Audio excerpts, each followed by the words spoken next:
What's good, y'all? Welcome to a special episode of the Tier List of Video Game Podcast. We're going to talk about all the things that happened at PAX East 2026. It's about a week after the event, and it's still a blur, and I barely remember what happened, thank God. For voice memos, I'm Adam, your host, joined by a very special guest, someone who went with me to PAX East and helped me Yeah, get a lot of coverage, had a good time. Kevin, what's up, bud? I'm ready to talk some games, man. Thank you for having me on. This is a pretty fun time. I enjoy the content grind post PAX. It's a wave. It's certainly a wave. It is some sort of natural disaster. For people who don't know who you are, please tell everybody about yourself. Yeah, so I am part owner of the video game news website Game Sandwich. I have my own YouTube channel, The Level Up, where I talk about weekly gaming news. I do all the things, man. Writing, video stuff, the whole thing.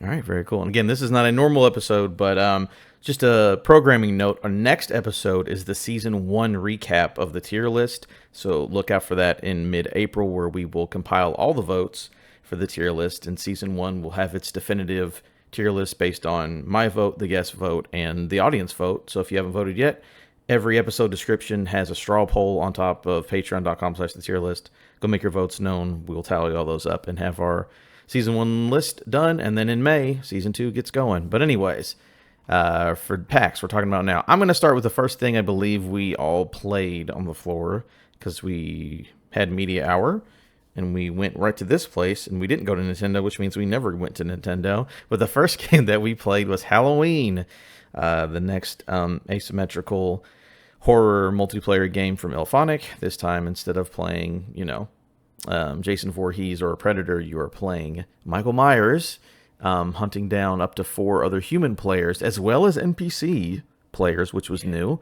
But yeah, that's the first thing we played, and we went back and played it again. So you played this with me. How'd you feel about Halloween? I certainly loved what they're doing there. Ilphonic has a history within this space, so I kind of trusted them with yet another iconic Halloween killer. And whenever it came to the actual gameplay, I like how both times we played, every single person had a completely different experience. Where whenever I played, I somehow strayed off the path and was on my own for a good chunk of that time. And then I turn a corner, and then all of a sudden, everybody and their mother is curb stomping Michael Myers just in the middle of the street. And again, like, the gameplay is great. I love the whole, like, you have to fetch the cops. If you escape early, you can send in reinforcements to give your team buffs. So yeah, no, I am more than happy with my time with this game. Yeah, I had a great time. Both times I played, I was as a survivor. First time, it was the demo, they just kind of threw us in, especially because it was the very first thing anyone did. And I was by myself. I was just looking for a way out of the map. There are multiple ways out.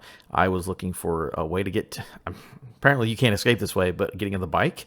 So I went out and got like bolt cutters to open the bike. All it does is it lets you get away from Michael Myers very easily, but I don't think you can actually escape on. I didn't find that out till the second time. But I still escaped when you call enough police by, you can either get on the phone yourself, or you can do a mini game where you talk to the NPCs, and then be like, oh, I convinced you, go call the cops. And again, there's also a side objective to save the NPCs. So if Michael Myers kills all the NPCs, but then like 2 real players get away, Michael Myers might still win the match because he's killed so many people. But yeah, the first time I just got the bike, or tried to get the bike, but I ended up running away. That one we were definitely separated, wasn't near anybody, and Michael Myers just kept teleporting and stabbing me. The second one was, the one you were talking about, where I knew where some items were. We were kind of more confident. The cops were there to like be ready to shoot Michael Yeah. Myers, and he was in the middle of the street, and we beat Michael Myers' ass. Like, straight up curb stomped that man over and over again. It was a ton of fun. I didn't know you could do that. I was like, yeah. I mean, because you can't kill him, but you can No. definitely knock him out multiple times in a row. I wish I could have captured the frames where I just round the corner and he's just sprawled out on the floor and all of you guys are just surrounding him. I was like, man, like, we're chilling now. We're fine. But then he like rose up like the Undertaker, and then like, oh, I gotta get out of here. This is really bad news here. Didn't you? So both times I escaped, it was once you call enough cops, they send like a paddy wagon to be like, "This is your final escape. Get in with the cops and leave." Didn't Yeah. you escape like through like a basement or something crazy like that? Yeah, so like I was just poking around after we were kind of taking care of Michael, and then all of a sudden I go into this house, find a pair of bolt cutters. Then I figure, oh, the basement door, I can snap it open and maybe there's stuff down there, like, I don't know, another weapon or something that can really help us out. Turns out that's an escape route. And like I got into the basement and then it was like, oh, like you won, game over, you can send like reinforcements. I'm like, hey, I didn't die my first time, maybe that's a good idea, I get out get out clean. But yeah, then I sent in, I think it was a gold card, I forgot exactly what it was. It was like, I think you send extra, like an extra cop in. So yeah, I mean, keep that in mind, look out for the basement sellers. Yeah, good stuff there. Next thing, I'll let you go. What's the thing you want to talk about? Anything at all from PAX? Ooh. Ooh, okay. So this was a game that we got an email for heading into PAX, and I was over the moon that we were able to get hands on this game. I actually reviewed it. Tainted Grail, The Fall of Avalon. It was on the show floor, the Games from Poland area. This is coming from Awakened Realms, and this is, for me, one of those things where I'm a massive fan of the Elder Scrolls Skyrim. I play that game almost every year, every like December, November when it gets cold, chilly, it sets the vibes. I've been looking for a game to replace that, and suddenly I think I found it in Tainted Grail. I can't get over how, while this game isn't like, comparatively speaking, a Crimson Desert in size, scope, and everything, it is Skyrim 2. Like, if I had to compare it, bare bones, Skyrim 2. If you want that adventure, if you want that open world that is living, breathing, you want combat that is very similar to that with magic and all that stuff, and then the voice work done in this game, I mean, every NPC has something different to say. Every NPC is voiced with some character, like there's something behind their words. I can't get enough of this game, man. Yeah, that was at the booth again. Yeah, I also believe I'd gotten an email at some point for that one. Did not go and see it, but I mean, Skyrim 2 sounds like a good time, so I'm definitely interested in that one.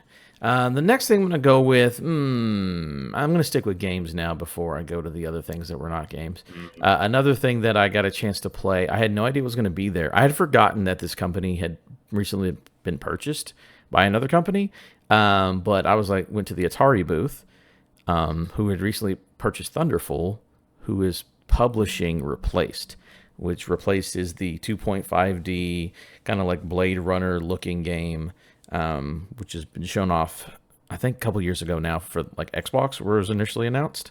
yeah. And it looked really, really cool, and I was always interested, and it kept getting delayed a little bit. And it was there, and I was like, oh, it was not, I had no idea that was there. And then we went and played it, and it's very much inside or a limbo. It's like a 2D platformer, like you go, like platform adventure thing around the world. But then got into combat, and it's Batman Arkham combat, and I did not know that that was a thing. And the combat was actually really, really fun. I mean, it's like Batman Arkham. You gotta do your dodges, you can time your parries, and then the finishing move is you pull out a gun and just like decimate a guy, and it's like, oh, this So good. feels so good to play.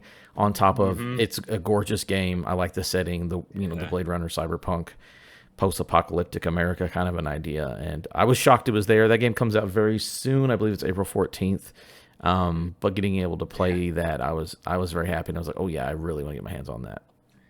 Yeah, that was a game. Like, I normally don't gravitate towards games like that. I like the 3D, I like the go into the world type game, but the art style, again, amazing, simply amazing.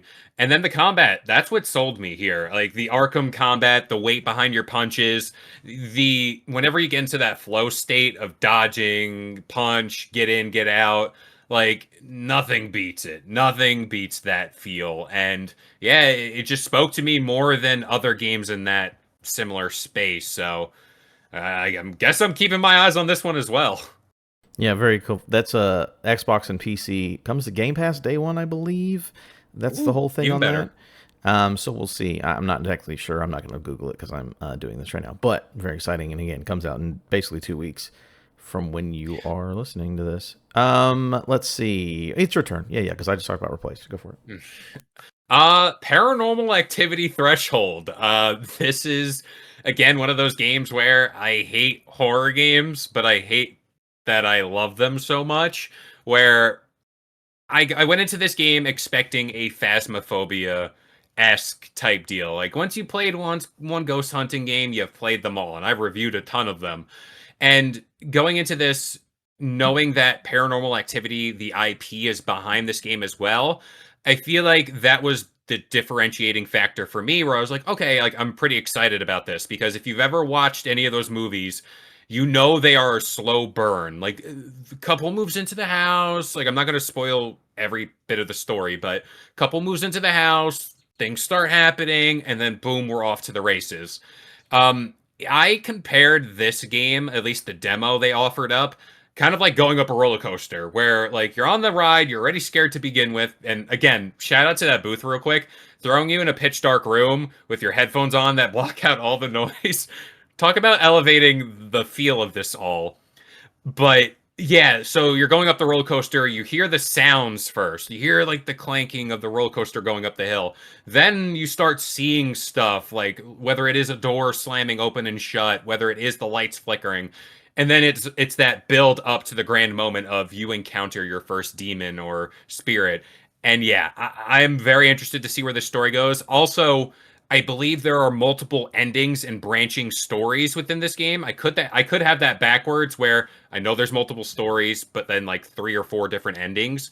So to me, that adds more reason to go back and play it. And then the paranormal engine does this thing where you'll never experience the same thing twice. Where like if you play it once, hey, there's your scares, but then you go on this one, that door's not going to move, but that light will change. So I think that's pretty cool.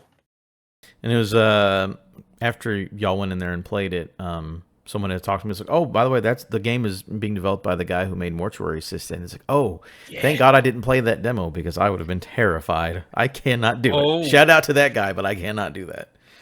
yeah, Mortuary Assistant is the the pinnacle of scary, and yeah, no, this replicates that like to a T. All right, I'm gonna move on to something that's not a video game. I'm gonna have a bunch of quick fire near the end, but another one I want to talk about. Here's the thing that Magic the Gathering is very big there. That was one of the big booths near the front, and people love Magic, but it's like it's hard to get into a TCG 20 years after the fact. I've said a couple times, but there's a new one coming out. They had a booth there, got to play test it, and immediately went on the Kickstarter. The official Cyberpunk TCG was there. We got to do a play test and run through they gave us 30 minutes time to basically run through like a one single match of it.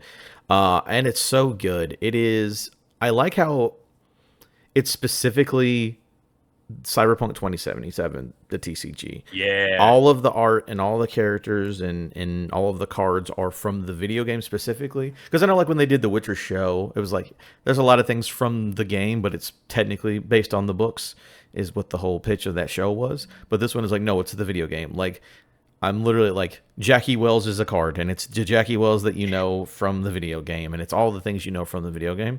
The game was a ton of fun. Again, I want to get in on the ground floor, so it'll be easier to keep up with all the stuff. But basically from what I've heard, that it's basically like Magic the Gathering or Lorcana, where it's like, oh yeah, you get a card out and you tap it if you attack, and you tap these things to use. Again, I haven't played Magic in forever, but it's a simple enough game. And they said the game's only like 15 minutes. Like you can get through a quote Hey. unquote round of it, and you're not very fast at all. I'm not going to bore people with the rules now, but it's quick and easy. All the cards are there that are cool. A lot of fun strategies to it, and I was in immediately. Yeah, I kickstarted it in the convention hall because I was like, yeah, if I can be here day one and enjoy it, I will. And I already think it's like the most Oh successful yeah. Kickstarter, game of all time. So it doesn't, my $50 doesn't make a difference, but I was happy to do it. Yeah, like it's that thing where right now I'm seeing like the One Piece card game pop off and everyone's getting hyped on that. So like now is a perfect time. And I can also see is it Edge Runners or whatever that they do on Netflix, Yeah, the Edge Runners anime? is on Netflix. Yeah, like at some point in time that would make perfect sense to do a set based around that. It depends how far this goes, but again, There's definitely one Cyberpunk. card based on Netrunners, is what I'll say. At least one card based Oh, on Netrunners. Yeah. there we go. See, there we go. The groundwork is set here, and TCGs, they're popping off right now. Yeah, it's very good. I was excited. What what's your next one? I have one just standout game, and then I'll rapid fire some stuff with you. God Save Birmingham. Like, this is a zombie survival game set in 14th century Birmingham, England. Yes, 14th century. I got to get the time period right.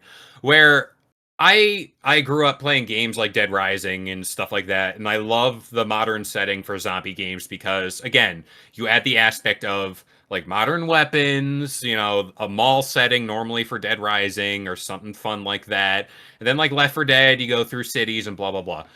God Save Birmingham is that thing where the demo was set within this tiny village, but you add in the 14th century Birmingham, England aspect of it, where it's like there are no like firearms to crowd control things. There are no like escalators to run up. This is very much of like you got like a sword at most, maybe, and the demo is like a hatchet and like you can pick up a pitchfork and scythe. But it's that thing where your arsenal is very limited. You also have to keep an eye on zombies as far as like, if I go into this house, what is my way out? And even if you have a way out, like you see the front door and you're like, hey, two zombies are outside, I'm fine, that suddenly turns into 5 or 6, and then you can get swarmed. I mean, in that demo, knock on wood, didn't die, but I suddenly found myself overwhelmed at points. And then when it gets dark, dark. Not video game dark, but like pitch black. You cannot see a thing dark. And I feel like that is something that, like, as gamers and as like experiencing day and night cycles, we take it for granted where we can actually still see in the dark. We don't really need a torch. The torch is just added flare. In this game, you need a torch. In this game, you need a place to stay and hunker down. So, God Save Birmingham with the physics as well. Oh, it's top tier stuff. Yeah, that's a cool one. I played that last year and was like, oh, this is a cool demo. I'm glad they came back, and game seems like it has advanced a little bit since then. I'm with you. I'm going to rapid fire, but first, there's a couple things I want to talk about. I guess it's really just one thing is panels. It's a thing that PAX does all the time. We went to a couple main hall panels, Yeah. and that's fun and all. But the best ones, your boy was on 2 panels. I think those were the best panels of the weekend. Now, Best. I do want to give a shout out to PAX for just. I mean, I pitched a panel, and they were like, "Yeah, sure, come and do it." And I got to do the first night of the show. Like basically closed out the show the first night, and a lot of people showed up. The lady even told me there was like, for the time slot and the day and everything, like this is a pretty big number. We normally don't get this many people coming out. Got to run game pretty. That video will be on the channel at some point. I just got to edit it basically, but I have the video and the audio. Got to throw that together, but that was awesome. Thanks to Jacob, Matt, Claire, and last minute Emily for coming on, because that was some nonsense happened with Asa and couldn't make it. Shout out to Asa. But again, thanks for everyone calling. You keeping score. It was a ton of fun because I've been on panels before. I was also on another panel. I was on video game trivia hosted by Jacob McCourt, which is also a crazy room. That guy fills that place up and has a good time. So getting to do those 2 panels is amazing. Obviously, shout out to Jacob for basically getting me into PAX in the first place. The only reason I've been at PAX and like been able to get like media and special guest stuff is because he brought me on back in the day, and then now they just always give it to me. So shout out to Jacob. I'm happy he was there. Happy everyone showed up, and those panels were great and a good time. So shout out to that. Props to you for putting that show together, man. All those questions were very. They made you think. They fooled me a few times. So no, props to you, man. It was awesome. I appreciate it. Yeah, no, I have a tendency of writing trivia questions that only I know. So I was like, I need to maybe leave those for the most difficult category, and the rest should be more prizes. Easy. The prizes were amazing. Yeah, the prizes thing definitely came together like a week before. I was like, and it all came because I wanted to buy the Borderlands DVD and give it to somebody. That's the only reason I was giving out prizes, because I wanted to do that goof. So I thought it was great. So again, shout out to PAX. That video will be up very soon on this channel if you want to watch it. YouTube.com/Adam Gumby. And then, do you have rapid fire stuff? Because I've got a couple rapid fires if you do as well. Yeah, just quick things for me. Streamlabs showed me this weird yet insanely expansive AI companion for like whenever you stream. That was like crazy to see as somebody who has their head in the ground as far as technology goes. And I'm like, oh yeah, this stuff doesn't exist, but like this thing literally can run your stream for you, serve as a co-host if you're a small streamer who doesn't know how to talk. It kind of like urges you to like say things, or like you can bounce like quirky remarks, stuff like that. Shout out Logitech again for the whole Super Strike X2 mouse. That thing is amazing. It feels great in hand, and oh, I mean, come on, the technology there, insane. And then another game I potentially, yeah, I trying to recollect everything, but a game, Shantytown. Shy for our channel played that and interviewed the developer there. While I didn't get hands on, I like the concept of this game. I've seen nothing but great things, and come on now, it was her first interview, so she did great. She killed it. Oh yeah, no, she was great. That was awesome to see, especially that whole PAX Rising section. Again, for anyone who hasn't been there Yeah. before, it's basically they have a large carpeted area, and I think they like pick out indie games that like we want to showcase you, and like here's your special spot that like Mm, it has more attention drawn to it, and there's just a ton of cool stuff there, and Shantytown being one of those. So again, shout out to the PAX Rising, and shout out to her for doing a first interview. That's very fun. Oh, yeah, let's see. Okay. like especially like now, I feel this is such a good opportunity for indie games. I always say that whenever a game comes out, whether it's a big AAA one or even a small indie one, the best thing you could do as a developer or as a person who is running a studio is get your game in as front of as many people as possible. And at PAX East, there are passionate people who play games. They love them. They'll talk about your game, and that's the perfect setting for them. So again, just a great overall thing at PAX, but specifically that little section of PAX, you definitely got to go there whenever they come back. Yeah, and also just going to some quick fire stuff. First of all, shout out to all the developers. It's such a fun place to go because you can meet so many people there. Because I mean, a lot of times it's just like the developer is like there at the booth, or you're at the Yeah. Starbucks across the street, and it's like, oh hey, there's the guy who's the head of Strange Scaffold, is Alvar Nelson's just hanging out at Starbucks, and you can talk to him. And he's great. PAX is so cool for that. All those people are so gracious with their time and willing to chat. I mean, you guys saw that I chat a lot with people because that's sort of my thing to do at PAX. Again, shout out to just all the buddies in general. I mean, that's my problem is that like this is like the one time a year you get to see a lot of those people. So I'm just Yeah. Yeah. chatting away and having a good time. Did we talk about Double Fine? That you played Kiln? No, Good booth. no, I was gonna. Oh yeah, quirky as all hell, and Double Fine just with Kiln real quick. Pottery making. Not. I've never graced the podium or whatever they call it to make pottery, but like it was intuitive. It felt like I was doing this for the thousandth time, making a pot, and the combat in that game is great based off the size of the pot you make, the design aspects of it all. I could spend countless hours in that design booth just kind of like perfecting my pot, making it the best I possibly could. And then just that double fine sauce. I have no other word for it but double fine sauce, where they just make games you didn't know you needed, whether it be Psychonauts, whether it be Kiln. There was that Lighthouse game a few months back, last year, I think Yeah, it was. Keeper. Keeper, and it's like, yeah, like they make these games and they're always good, like they're always wholesome and they're always just great to play. So yeah, shout out Kiln. Yeah, again, it goes back to like meeting people that you normally don't get to hang around with is always cool. Again, all those people just running the merch or the actual developers or just people helping run a booth. They're all great people. Again, going to parties all night, every night, just because that's how you live life. Hanging out with all those Got it. great people. Oh man, my voice, my voice was so Yeah. bad by like Friday night, and then Oh it's yeah. not even back yet. Um, No. but I like my deep voice. It's fine. I can do that. So yeah, no, the people are the best. The developers are the best. Just people around the hall because they're all passionate about the same thing. Getting my friends and all my podcasts and other writers that I know, getting to hang out with them is always a good time. Giving them a lot of shit is really fun. So that is all great. As far as besides the people, a couple shout outs. Again, it goes back to developers, but I've never been a huge Warframe guy, but the Warframe presence at PAXs are crazy because they have parties and they have panels. And this year listen, I haven't played Warframe in a while, but they had that statue in the main hall of that whatever that lady is. Let me tell you, you might play Warframe Yeah, if that lady's in the game. We're gonna have a good you just time. go right there, man. Everybody go Google that PAX East 2026 Warframe statue, and you'll see exactly what we're talking about. It was a marvel. Every time you walked out of the hall, it was just there, the monolith, man.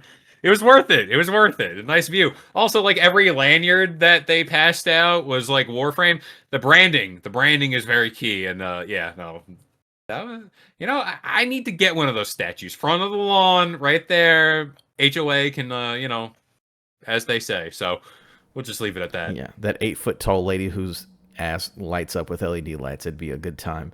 And then really quick, some more games. I played Dreadmore, which is like a fun fishing horror game where it's like Sea of Thieves fishing, but if Dredge was always horror the whole time, sort of an idea. Backyard Baseball was back, and the new Backyard Ooh. Baseball game was pretty fun. You had some interviews with the CEO of Playground, who was the publisher of that game, which was crazy that she was just there like trying to talk to everybody. Yeah, that one Shout didn't out to her. sink in until after I did the interview. I was like, "Oh, that's you." She's like, "I brought back everything." I'm like, "Hey, shout out to you for bringing it all back. You're the best." Yeah, that was fun. Again, that just goes back to meeting people and talking to them. Again, a lot of cool panels, a lot of good stuff. I think I've touched on everything because I'm just looking at my own article that I wrote, and that's all the games that are on here.